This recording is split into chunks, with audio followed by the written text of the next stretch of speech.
Hello everyone, my name is Carly Tomiko. I decided to do my project on wildlife nutrition. My chosen topic is nutrition of wild wolves. Part 1. Nutrition during drought. In the wild, wolves are opportunistic hunters. This is due to their ability to adapt to a feast and famine lifestyle. If natural prey is unavailable, wolves will eat other prey such as rodents, as well as food from plant sources such as fruits and vegetables.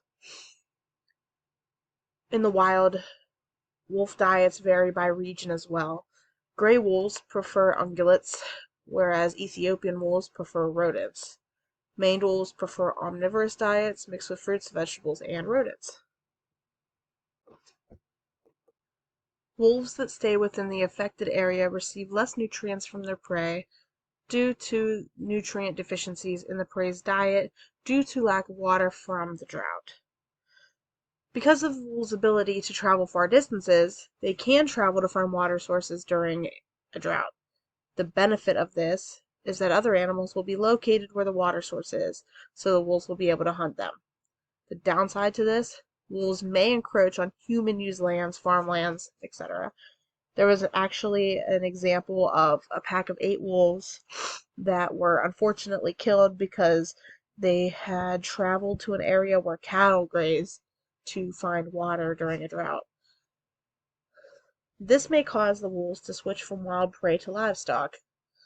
Another downside is that wolves may travel to an area in which their presence harms the ecosystem. Then they would be considered an invasive species.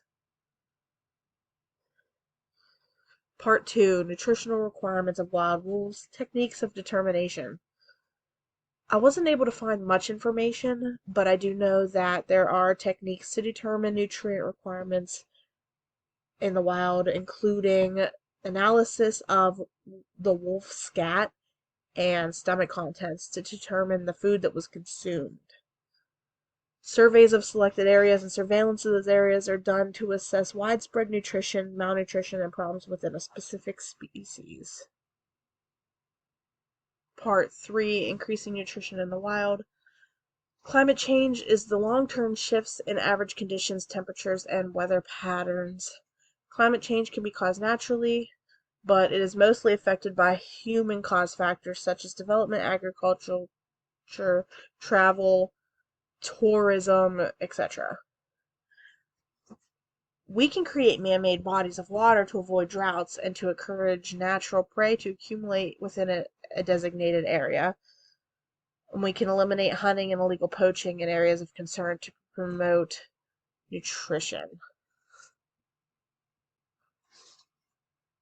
Climate change. A major way we can help to increase the nutrition of free-ranging wolves. We could reduce our impact on global warming by taking proactive steps. You could speak up against global warming, try to get your voice out there, try to get into contact with some people of power like your local mayor. Um, Lessen your consumption of meat and dairy.